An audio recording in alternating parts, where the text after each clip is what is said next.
Good afternoon बच्चों। आज हम लोग जो है क्या पढ़ेंगे, साइटोकाइनेसिस तक तो हम लोगों ने कंप्लीट कर लिया था। इसके बाद मैंने आप लोगों को बताया था इंटरकाइनेसिस है, इसमें एक एडिशनल पॉइंट मियोसिस के केस में इंटरकाइनेसिस है और इंट्रामियोटिक डिवीजन है। ठीक है, इंटरकाइनेसिस करेंगे और इंट्रामियोटिक डिवीजन करेंगे। उससे पहले थोड़ा सा रिकैप कर लेते हैं, क्या पढ़ा था हम लोगों ने पढ़ा था कि मियोसिस 1 जो है उसमें प्रोफेज, मेटाफेज, एनाफेज, टेलोफेज ये हम लोगों ने करी थी। प्रोफेज जो है कंपैरेटिवली थोड़ी सी लॉन्गर थी। क्यों लॉन्गर थी? उसको सेवरल पार्ट्स में डिवाइड किया था, that is leptotene, zygotene, pachytene, diplotene and diakinesis, ये हम लोगों ने किया हुआ था। इसके बाद हम लोगों ने पढ़ा था कि जो बहुत इंपॉर्टेंट इवेंट हुआ था उसमें क्रॉसिंग ओवर हुआ था। क्रॉसिंग ओवर में होमोलोगस क्रोमोसोम्स के नॉन सिस्टर क्रोमेटिड्स के बीच में एक्सचेंज हो गया था जेनेटिक मटेरियल का, और उससे जेनेटिक मटेरियल वेरी कर गया था। वेरिएशन वहीं से जनरेट हुआ था। फिर हम लोगों ने पढ़ा था बेटा कि जो मियोसिस 1 थी, मियोसिस 1 में जो मेटाफेज 1 थी, मेटाफेज 1 में एक सिंगल प्लेट की जगह 2 प्लेट्स का फॉर्मेशन होता है, 2 एम प्लेट का फॉर्मेशन होता है, जिसकी वजह से जो है वो एक्चुअली में जो रिडक्शन टर्म आया है मियोसिस के लिए वो उसी वजह से आया। क्यों? क्योंकि इसी की वजह से 2 प्लेट्स से जो जब क्रोमोसोम्स अटैच होते हैं, ये डिफरेंट क्रोमोसोम्स जो है 2 डिफरेंट प्लेट्स में अरेंज है। एक साइड से जो है वो इनको किसने होल्ड कर रखा है? स्पिंडल फाइबर ने होल्ड कर रखा है। अब स्पिंडल फाइबर कॉन्ट्रैक्ट करेंगे, पूरे क्रोमोसोम्स की पुलिंग हो जाएगी, पूरा क्रोमोसोम जो है वो अपोजिट पोल में चला जाता है। स्प्लिटिंग ऑफ सेंट्रोमियर नहीं होती। अगर स्प्लिटिंग नहीं होगी तो क्या होगा? हमारा स्प्लिटिंग नहीं हो रही, इसका मतलब क्रोमोसोम्स नंबर डबल नहीं हो रहे। क्रोमोसोम नंबर डबल नहीं होंगे, इसका मतलब क्या है कि पेरेंट सेल में हमारे पास अगर 2n नंबर थे क्रोमोसोम्स के, तो जो डॉटर सेल बनी उसमें n डिस्ट्रीब्यूशन होगा क्रोमोसोम्स नंबर का। ठीक है, क्योंकि क्रोमोसोम्स नंबर की डबलिंग जो है वो नहीं हुई। क्यों नहीं हुई डबलिंग? क्योंकि मेटाफेज जो है, मेटाफेज में जो मेटाफेजिक प्लेट थी वो कैसी बनी थी? जो ऐसे हम लोगों ने माइटोसिस में पढ़ी थी, माइटोसिस में हमने सिंगल एक मेटाफेज पढ़ी थी ना, कि मेटाफेजिक प्लेट जो इक्वेटर पे क्रोमोसोम्स ने अलाइन किए थे वो सिंगल एक थे। इसमें बेटा 2 बन रही थी। 2 बनने की वजह से सेंट्रोमियर को जो है, क्योंकि दोनों साइड से तो फोर्स लग नहीं रहा, अगर दोनों साइड से फोर्स लगता तो सेंट्रोमियर जो है वो सेपरेट हो जाते। इसमें एक सिंगल जो है, सिंगल साइड से फोर्स लग रहा है, तो क्या होगा? अगर कोई मुझे यहाँ से घसीटे तो मैं ऐसे ही तो जाऊंगी, या फिर पीछे से घसीटेगा तो मैं पीछे ही तो जाऊंगी, बीच से तो नहीं टूट जाएगा ना। तो यही होता है कि एक साइड से खींचने की वजह से वो क्रोमोसोम पूरा क्रोमोसोम जो है वो एक पोल में खींच के चला जाता है। ये हम लोगों ने जो है पढ़ा था। इसके बाद जब हम लोगों ने मियोसिस 1 कंप्लीट कर ली थी, तो मियोसिस 1 कंप्लीट करने के बाद क्या हुआ था बच्चों? हमारा साइटोकाइनेसिस हुई थी। साइटोकाइनेसिस 1 हुई थी। साइटोकाइनेसिस 1 में आप देख रहे हैं कि जो न्यूक्लियस है उसके न्यूक्लियस तो सेपरेट हो चुका है। न्यूक्लियस में जो क्रोमोसोम्स है बेटा अब उनमें चेंज आ चुका है। क्या चेंज आ चुका है? यहाँ पे जेनेटिक वेरिएशन हो चुका है। क्यों जेनेटिक वेरिएशन हो चुका है? इसका कुछ पार्ट टूट के इसमें और इसका कुछ पार्ट टूट के इसमें अटैच हो गया। इसके बाद साइटोकाइनेसिस हमें जैसे कि पता ही है कि डिवीजन ऑफ साइटोप्लाज्म, ये मैंने आपको करा रखा है, डिवीजन ऑफ साइटोप्लाज्म होगा। तो क्या होगा? इसका जो साइटोप्लाज्म है, एक साइटोप्लाज्म शेयर कर रहे थे दोनों न्यूक्लियस, वो भी अल्टीमेटली जो है ये फरो इतना डीप हो जाएगा कि अल्टीमेटली ये 2 सेल्स में ब्रेक हो जाएगा। 2 सेल्स में ब्रेक होने से क्या हुआ? हमारी 2 डॉटर सेल्स का फॉर्मेशन हो गया, सेल 1 एंड सेल 2। लेकिन ये दोनों बेटा कैसे है? दोनों सेल्स जो है वो n नंबर्स की होगी। एक सिंगल सेट ऑफ पेरेंट का प्रेजेंट है, मीन्स हैप्लॉइड है। ये एक सेल डिवाइड करी, 2 सेल्स बनी, लेकिन 2 सेल्स में पोलैरिटी लेवल डिफरेंट है। पोलैरिटी लेवल इसकी चेंज हो गई, ये हम लोगों ने देखा। कैसे पोलैरिटी चेंज हो गई ये आपको बताएं, क्योंकि मेटाप्लेस में जो है वो 2 प्लेट्स का फॉर्मेशन हुआ। काइनेटोकोर से स्पिंडल फाइबर सिर्फ एक पॉइंट से अटैच हुए थे और पूरी पुलिंग हो गई। एक साइड में आधे क्रोमोसोम्स, एक साइड में आधे क्रोमोसोम्स जो है वो मूव ऑन कर गए। तो ये हम लोगों ने साइटोकाइनेसिस पढ़ी। अब साइटोकाइनेसिस के बाद में मैंने आपको बताया कि साइटोकाइनेसिस हो गई। अब साइटोकाइनेसिस के बाद में क्या होना चाहिए था? हमारा मियोसिस हमारी 2 पार्ट्स में डिवाइड थी ना, मियोसिस 1 एंड मियोसिस 2, यही तो हम लोगों ने किया था, मियोसिस 1 एंड मियोसिस 2।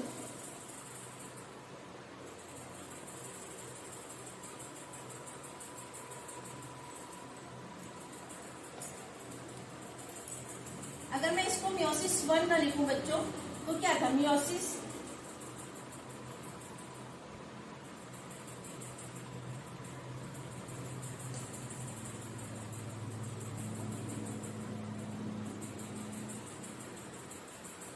ये हम लोगों ने पढ़ा, ठीक है। इसमें फिर हम लोगों ने पढ़ा था कि जस्ट लाइक जैसे हम लोगों में मियोटिक के जो है डिफरेंट फेजेस थे, मियोटिक के डिफरेंट फेजेस थे, उसी तरह से इसमें भी जो है वो कैरियोकाइनेसिस और साइटोकाइनेसिस में डिवाइड होगा। Karyokinesis means division of nucleus, cytokinesis means division of cytoplasm. और वो कैरियोकाइनेसिस भी सेवरल पार्ट्स में डिवाइड होगी, प्रोफेज, मेटाफेज,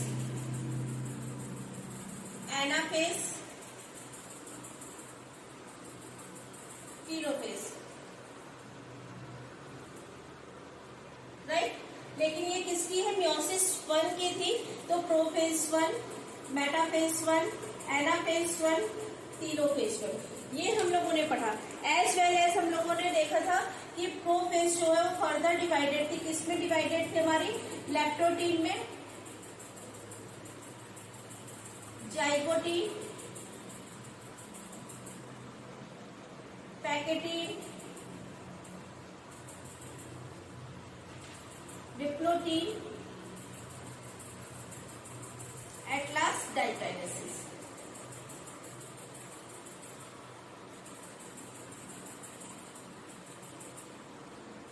ये हम लोगों ने पढ़ा। अभी तक हम लोगों ने इतना कंप्लीट किया।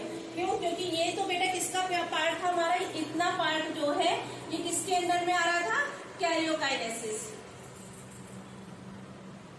राइट। इसके बाद बेटा कैरियोकाइनेसिस का ये डिवीजन था। फिर हम लोगों ने देखा कि साइटोकाइनेसिस, एक्चुअली में साइटोकाइनेसिस 1। अब साइटोकाइनेसिस 1 के आगे का हमें डिस्कस करना है। आई होप आपने पिछले लेक्चर्स जो है वो लगा लिए होंगे। अगर आपने पिछले लेक्चर्स लगा लिए हैं बच्चों, तो इसमें कहीं से भी कोई डाउट नहीं होगा कि लैक्टोटीन में क्या हो रहा है, जाइगोटीन में क्या हो रहा है, और पैकेटीन में क्या हो रहा है, डिप्लोटीन में क्या हो रहा है, डाइकाइनेसिस में क्या हो रहा है। ये आपको पता है कि ये सारी स्टेजेस कितनी इंपॉर्टेंट है, इससे कितने PYQs बनते हैं, ठीक है। अगर नहीं देखा आपने अभी तक प्रीवियस लेक्चर, तो प्लीज प्रीवियस लेक्चर जाके देखिएगा। अब बेटा देखो, इन दो स्टेजेस के डिवीजन से पहले मैंने आप लोगों को बताया था कि मियोसिस 1 और मियोसिस 2, मियोसिस 1 और मियोसिस 2 के बीच में बच्चों क्या होता है, एक और फेज होती है, दैट इज इंटरकाइनेसिस। इंटरकाइनेसिस में बच्चों क्या होता है, इंटरकाइनेसिस में सेल हमारी रेस्ट करती है। मियोसिस 1 से मियोसिस 2 में मूव करने से पहले थोड़ी देर सेल रेस्ट करेगी। अब रेस्ट के टाइम पे आपको पता है कि यहाँ पे क्लियर कट सेल डिवीजन नहीं दिख रहा होगा, लेकिन सेल बहुत कुछ कर रही होगी ना। क्या कर रही होगी, RNA की synthesis, synthesis of RNA, synthesis of protein, synthesis of RNA, synthesis of protein and cell organelle like centrosome।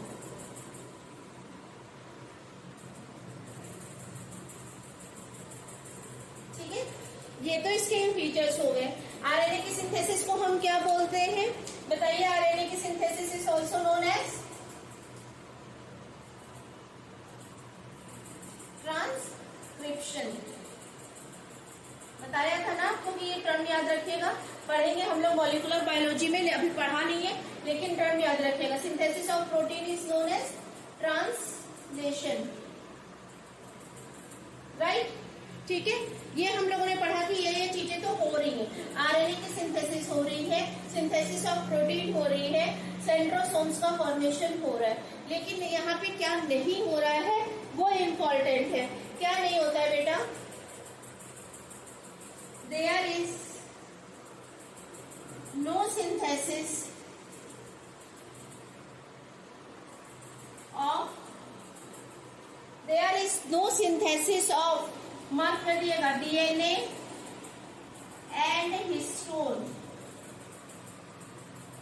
बेटा इंटरकाइनेसिस में हमारी डीएनए की की और हिस्टोन की, दोनों की सिंथेसिस नहीं होगी। DNA and histone does not synthesise in interkinesis.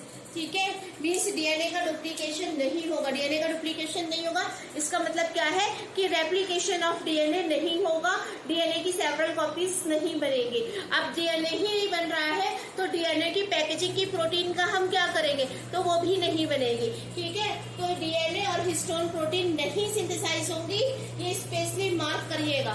ठीक है, सिंथेसाइज क्या होगा, आरएनए की सिंथेसिस होगी, प्रोटीन की सिंथेसिस होगी, सेल ऑर्गेनेली लाइक सेंट्रियोसोम्स की इनकी सिंथेसिस होगी। मैंने आपको बताया था कि मैं आपको इंटरकाइनेसिस जो है वो कराऊंगी, तो आपको समझ में आ गया कि जो है क्या क्या हो रहा है, ट्रांसक्रिप्शन हो रहा है, ट्रांसलेशन हो रहा है, बट डीएनए रेप्लिकेशन और डुप्लीकेशन नहीं होगा, हिस्टोन जो है वो नहीं फॉर्म होगी।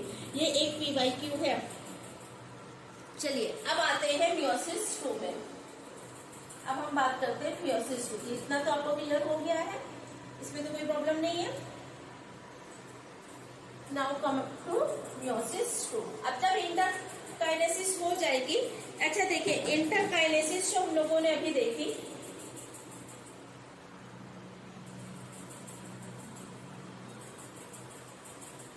ये किन दो उसके बीच की वो स्टेज है बेटा, मियोसिस 1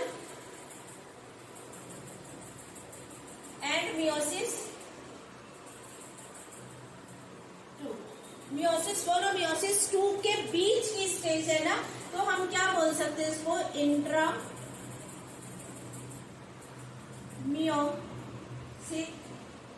मियोटिक फेज। ठीक है, इंट्रामियोटिक और इंट्रामियोसिस फेज। ठीक है, क्यों, क्योंकि दो मियोटिक फेज के बीच में आ रही है। चलिए अब इसको, आपको इंटरकाइनेसिस क्लियर हो गई, अब हम लोग मियोसिस पढ़ते हैं। मियोसिस 2। मियोसिस 2 के लिए बच्चों मैंने आपको क्या बताया था कि जब आप मियोसिस 2 पढ़ेंगे तो आपको क्या लगेगा कि आप इक्वेशनल डिवीजन पढ़ रहे हैं। ठीक है, इसके लिए क्या बताया था कि इक्वेशनल। तो ये बेटा कैसा है, अगर हम ओवरऑल मियोसिस को 2 पार्ट्स में डिवाइड करते हैं तो एक हेट्रोटिपिक है, ये कैसा है, होमोटिपिक है। होमोटिपिक क्यों है बच्चों, हम n नंबर ऑफ सेल जो है उसको लेके चल रहे हैं ना, यहाँ पे n नंबर ऑफ सेल्स थी, तो बेटा क्या होगा, n नंबर ऑफ सेल्स से n नंबर ऑफ सेल्स का फॉर्मेशन हो। मीन्स अगर ये हैप्लॉइड है, अगर है ये हैप्लॉइड, तो इससे हैप्लॉइड सेल्स का ही फॉर्मेशन होगा। इसीलिए हम इसको क्या बोलते हैं बेटा, होमोटिपिक डिवीजन बोलते हैं। इसमें पोलाइडी जो है वो नहीं चेंज हो रही, और इसी वजह से meiosis 2 is also known as equational division. अब तो नहीं आता ये क्वेश्चन, पहले आया और बहुत पहले आता था कि जो है मियोसिस 2 और मियोसिस 1 में पूछ लेते थे कि कौन सा जो है वो रिडक्शन डिवीजन है और कौन सा इक्वेशनल डिवीजन है। चलिए, तो आपको माइटोसिस तो बहुत अच्छे से क्लियर है, साथ साथ रिवाइज होती जाएगी।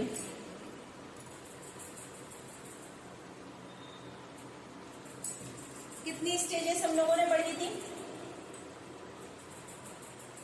यहीं पे एक ही साथ बना लूं, यहां से तो ओके है, यहाँ पे prophase,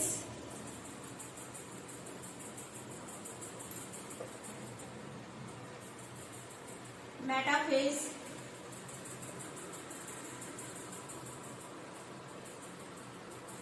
anaphase and it is visible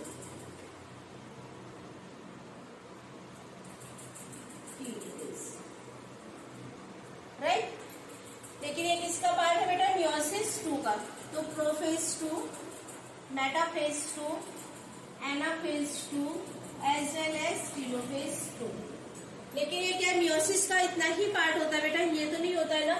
meiosis overall कितने पार्ट्स में डिवाइड होती है हमारी, बताइए। ये किसका डिवीजन है, कैरियोकाइनेसिस का।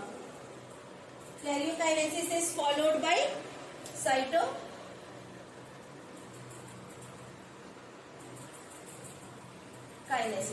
यही तो होता है बच्चों, कैरियोकाइनेसिस हो जाएगी जब न्यूक्लियस डिवाइड कर जाएगा, उसके बाद जो है सेल हमारी साइटोकाइनेसिस में चली जाएगी, और साइटोकाइनेसिस के बाद में हमें 2 सेल्स जो है वो मिल जाएगी।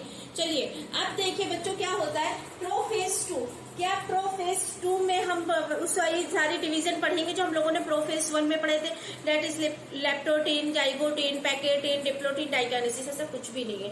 प्रोफेज 2 बिल्कुल सिंपल है, जस्ट लाइक माइटोसिस। तो क्या था प्रोफेज 1 में? माइटोसिस में हमारी सेल है,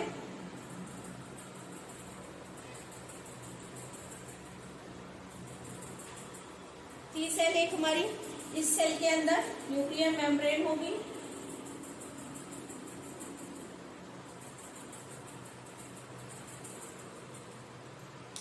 इस न्यूक्लियर मेम्ब्रेन के अंदर क्रोमोसोम विल बी देयर। अच्छा बच्चों देखिए मियोसिस 1 के बाद में कितनी टोटल सेल्स फॉर्म हुई थी? 2 सेल्स फॉर्म हुई थी। मैं एक सेल लेके चल रही हूँ, अल्टीमेटली बाद में हम लोग रिजल्ट डिस्कस कर लेंगे कि एक सेल से ये हो रहा है तो 2 सेल से क्या होगा, ठीक है। तो हम लोगों ने मियोसिस 1 के बाद हमें कितनी सेल्स मिली थी? 2 सेल्स मिली थी। लेकिन जो मैं मियोसिस 2 आपको बता रही हूँ वो किसके लिए बता रही हूँ? एक सिंगल सेल के लिए। मीन्स जो जो प्रोसेस सिंगल सेल के साथ होंगे इन दोनों के साथ भी सेम वही प्रोसेस होंगे, ठीक है।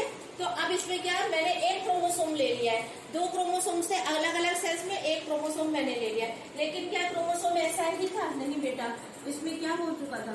Crossing over. इट मीन्स क्या है कि यहाँ पे जेनेटिक मटेरियल का एक्सचेंज हो चुका है। तो प्रोफेज का क्या कैरेक्टरिस्टिक फीचर था? चलिए याद करिए। एक तो इसमें सेंट्रियोल जो है वो क्या करेंगे? वो अपोजिट पोल में जाना स्टार्ट कर देंगे, ठीक है। लिख लीजिए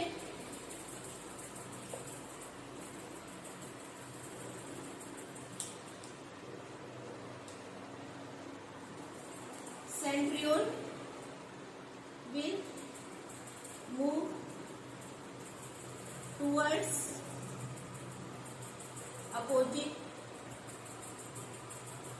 पोल। ये हमें दिख रहा है, यही होता है ये प्रोफेज में।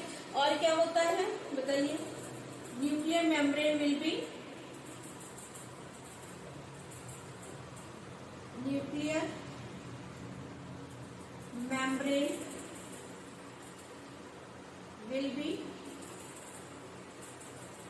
डिसअपियर। न्यूक्लियर मेम्ब्रेन जो है वो डिसअपियर हो जाती है। क्रोमोसोम्स जो है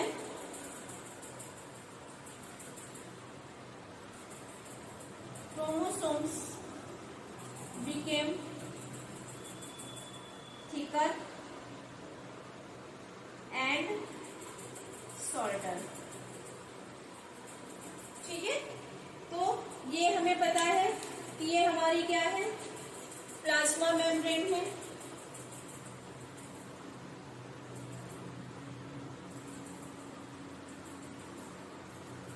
ये क्या है जो डिजनरेट हो रही है? That is nuclear membrane.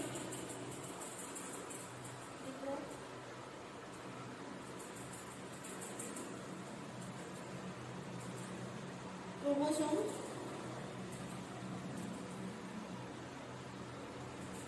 Asters, ठीक है। अगर नहीं भी दिख रहा है तो आपको पता है बेटा कि ये क्या है हमारी? ये हमारी जो है प्लाज्मा मेम्ब्रेन और सेल मेम्ब्रेन है। ये क्या है? न्यूक्लियर मेम्ब्रेन है। ये क्या है? एस्टर है। 2 स्टार लाइक बॉडी है, वो किसके बन रही है? सेंट्रोसोम से बन रही। तो इन 2 स्टार्स लाइक बॉडी को हम क्या बोलते हैं? एस्टर। 2 है इसलिए क्या बोलते हैं? Amphiaster. दोनों अपोजिट पोल में मूव कर रही है, स्पिंडल फाइबर का फॉर्मेशन स्टार्ट हो गया, ठीक है। और न्यूक्लियर मेम्ब्रेन डिजेनरेट हो गई। Chromosome become thicker and Salter. Chromosome जो है वो थिक और सॉल्ट हो रहे। अब मेटाफेज का क्या कैरेक्टरिस्टिक फीचर था बेटा बताइए? रिकॉल करिए अपने माइंड में कि मेटाफेज का क्या कैरेक्टरिस्टिक फीचर था। छोटी सेल बना दे रही हूं। एक इमेजिनरी लाइन में क्रोमोसोम विल बी अरेंज। अपने आप को एक इमेजिनरी लाइन में अलाइन कर लेते हैं ना chromosomes.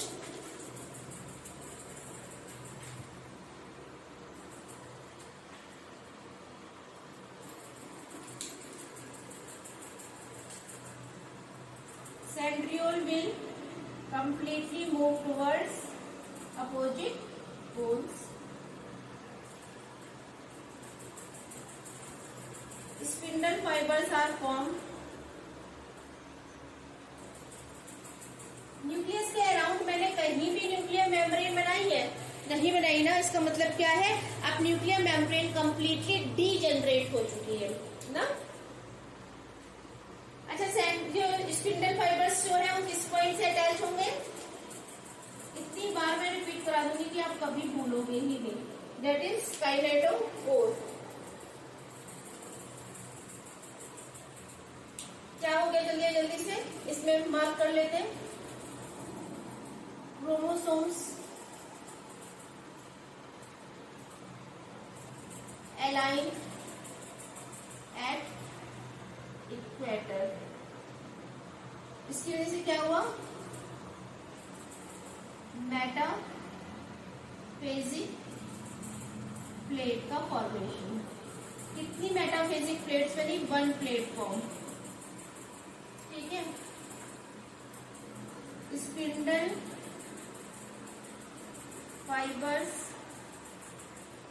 Gate attached to kinetocore। इसके अलावा हम लोगों ने क्या पढ़ा? Nuclear membrane will be degenerate. Nuclear membrane कहीं भी नहीं है तो क्या है, न्यूक्लियर मेम्ब्रेन विल बी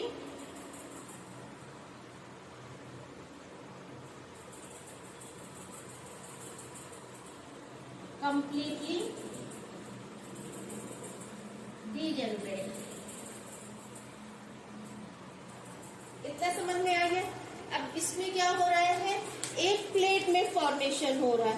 एक प्लेट का मतलब है कि स्पिंडल फाइबर हमारे दोनों साइड से अटैच है, सिर्फ एक पोर्शन से अटैचमेंट नहीं है, दोनों साइड से अटैचमेंट है। दोनों साइड से बच्चों अटैचमेंट है। इसका क्या मतलब है कि यहाँ पे क्या होगा, सेंट्रोमियर की स्प्लिटिंग हो जाएगी। ये 2 क्रोमोसोम्स है, इन 2 क्रोमोसोम्स को डिफरेंट डायरेक्शन से वो किया जा रहा है, पुल किया जा रहा है। तो अब इनके बीच की जो सेंट्रोमियर है वो डिवाइड कर जाएगा और इससे क्या हो जाएगा, 2 क्रोमोसोम्स का फॉर्मेशन हो जाएगा। एक क्रोमोसोम जो हम स्टार्टिंग में लेके चलेंगे थे, अब उससे क्या हो जाएगा, नेक्स्ट फेज जो आएगी उसमें एक क्रोमोसोम से जो है वो स्प्लिट होके 2 क्रोमोसोम्स का फॉर्मेशन हो जाएगा। तो एनाफेज देख ले, एनाफेज में क्या होगा, हम लोग टीलोफेज नेक्स्ट उसमें करेंगे। इसको इरेज कर दूंगी, बहुत कष्ट हो जाएगा आपके लिए। ठीक है। यहाँ पे क्या है हमारे सेंट्रियोल स्पिंडल फाइबर्स।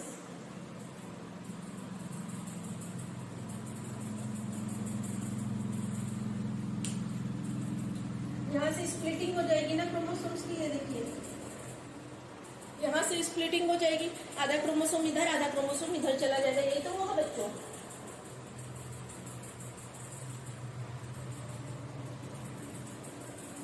बताइए ना, बिल्कुल हमारी माइटोसिस की तरह है कि नहीं है? सॉरी, बिल्कुल माइटोसिस की तरह है कि नहीं है?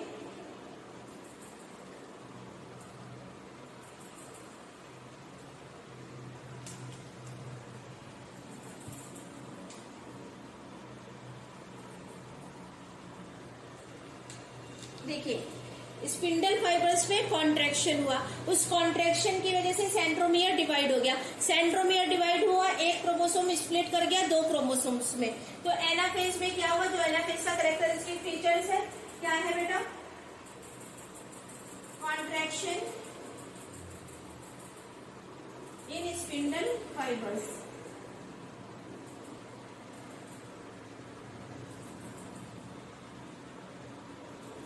Contraction of spindle fiber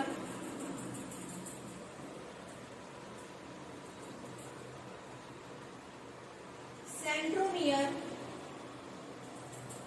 will be split and chromosomes get divided। यही तो हुआ है कि कुछ और हुआ है, क्रोमोसोम डिवाइड हो गए प्लस moves towards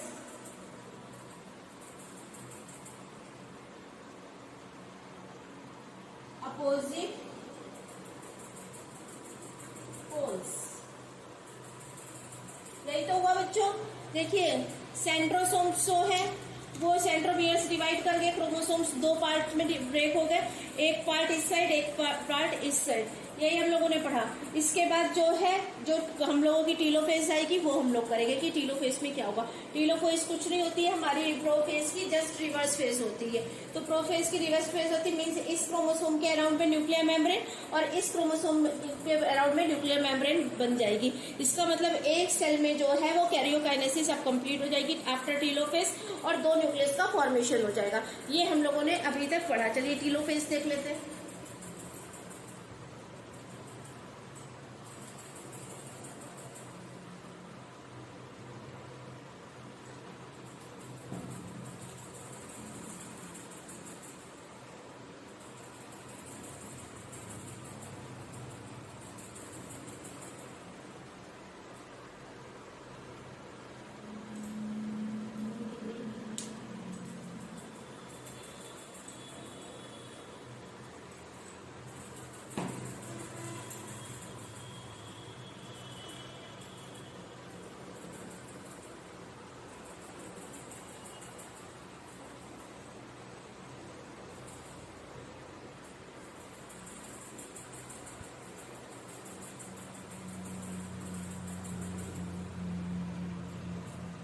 परों का फॉर्मेशन हो जाता है ना, क्यों हो रहा है ये आपको पता होगा।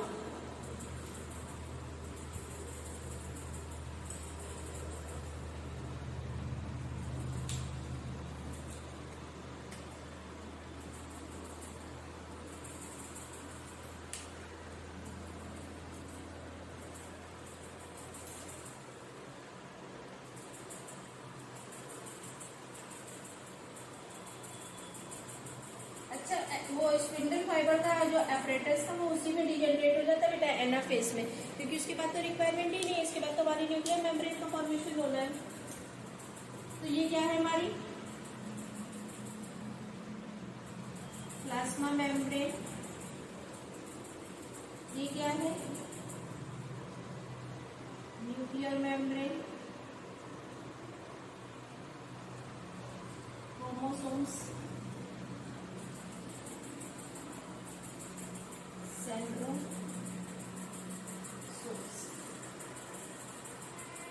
ये सब किस पे हो रहा है बेटा टीलोफेज में।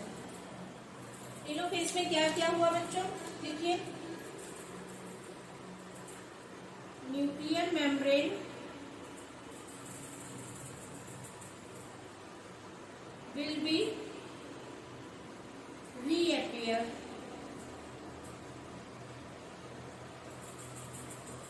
हो गई ना न्यूक्लियर मेम्ब्रेन, पोरों का फॉर्मेशन हो गया, पोरो फॉर्मेशन टेक्स प्लेस। ठीक है, अल्टीमेटली दो न्यूक्लियस जो है वो फॉर्म हो गए, लेकिन अभी साइटोप्लाज्म जो है वो सेम ही शेयर कर रहा है।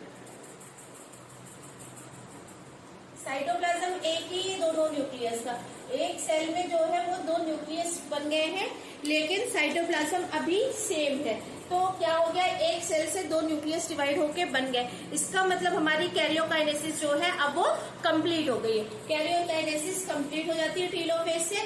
टीलोफेज कुछ नहीं, जस्ट रिवर्स है हमारी प्रोफेज का। न्यूक्लियर मेम्ब्रेन जो है वो आ जाती है, ठीक है, फरो का फॉर्मेशन स्टार्ट हो जाता है क्योंकि अब हमें साइटोकाइनेसिस करानी है। इसके अलावा जो है न्यूक्लियस जो है वो अब फिर से क्रोमेटिन के फॉर्म में आने लगते हैं। यही हम लोगों ने पढ़ा था, डीकंडेंसेशन ऑफ क्रोमोसोम्स जो है वो टीलोफेज में होता है। कंडेंसेशन का होता है प्रोफेज में होता है और डीकंडेंसेशन जो है वो टीलोफेज में होता है। चलिए अब मियोसिस का last topic that is cytokinesis. क्या होगा, दो सेल्स का फॉर्मेशन हो जाएगा अल्टीमेटली, दोनों के पास अपना न्यूक्लियस है और दोनों के पास अपने क्रोमोसोम्स है।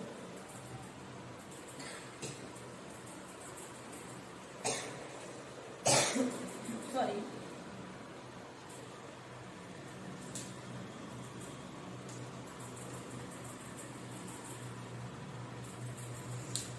ठीक है, तो क्या हुआ, इसमें क्या होता है बेटा, डिवीजन ऑफ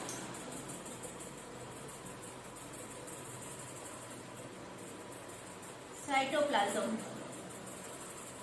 साइटोप्लाज्म का डिवीजन हो जाता है। कैसे होता है, फरो इतना डीप हो जाता है कि वो डिपेंड फरो जो है अल्टीमेटली डिवाइड हो जाता है। ठीक है, प्लाज्मा मेम्ब्रेन जो है वो ही तो कॉन्ट्रैक्ट करती है।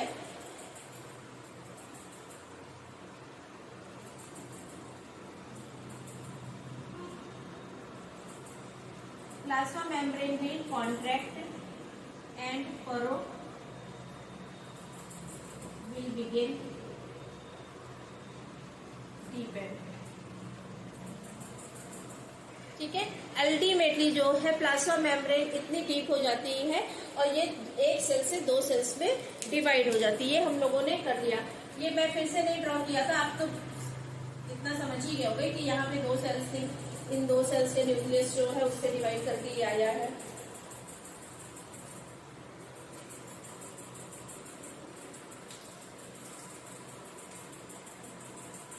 आई होप अब आपको साइटोकाइनेसिस जो है वो क्लियर हो गई होगी। साइटोकाइनेसिस में हम लोगों ने कुछ भी स्पेशल नहीं पढ़ा है, जैसी माइटोसिस की साइटोकाइनेसिस थी बिल्कुल वैसी ही साइटोकाइनेसिस हम लोगों ने मियोसिस में पढ़ी है। अब जब ये हो जाता है तो बेटा हम लोग ये, जब मैंने बताया था कि मियोसिस में 2 सेल्स फॉर्म हुई, 2 सेल्स फॉर्म होने के बाद हमने कितनी सेल लेके चले थे मियोसिस 2 के लिए, एक सिंगल सेल से 2 सेल बन रही, लेकिन मियोसिस 1 में कितनी सेल बनी थी, 2 सेल बनी थी। यानी ओवरऑल जो है मियोसिस में 4 सेल्स का फॉर्मेशन होगा। चारों जो है अब उनकी पोलैरिटी चेंज हो जाएगी। क्यों? क्योंकि वो डिप्लॉइड थी, डिप्लॉइड से अब वो हैप्लॉइड में कन्वर्ट हो गई है। ठीक है, तो ये आपको मियोसिस समझ में आ गई है। आज हम अपनी क्लास यहीं पे ओवर कर रहे हैं। नेक्स्ट लेक्चर जो होगा उसमें सिग्निफिकेंस ऑफ मियोसिस होगा, एज वेल एज जो है difference between meiosis and mitosis होगा। ये हम लोग करेंगे कंप्लीट। और आज शाम को शायद इवनिंग में मैं लाइव क्लास आप लोगों की लूंगी, उसमें एनसीईआरटी से लाइन टू लाइन जो है वो रीड करेंगे। आपको पता है कि हम लोगों का यही पैटर्न है पढ़ने का, कि पहले हम लोग जो है उसकी डिटेल स्टडी करते हैं, डिटेल लेक्चर्स लेते हैं, फिर एनसीईआरटी के डायग्राम्स पढ़ते हैं, समरी पढ़ते हैं। ठीक है, एनसीईआरटी को line to line cover up करते हैं। क्यों? क्योंकि नीट वाले बच्चों के लिए एनसीईआरटी ही सबसे बड़ी गीता, सबसे बड़ी कुरान, सबसे बड़ा बाइबल है। ठीक है, उसी से सारे क्वेश्चंस बनते हैं। तो चलिए, अगर आपको मेरा लेक्चर पसंद आता है तो प्लीज ज्यादा से ज्यादा लोगों के साथ शेयर करिए। आप ज्यादा से ज्यादा लोगों के साथ शेयर करेंगे, ज्यादा से ज्यादा लोग सब्सक्राइब करेंगे तो मुझे भी मोटिवेशन मिलेगा।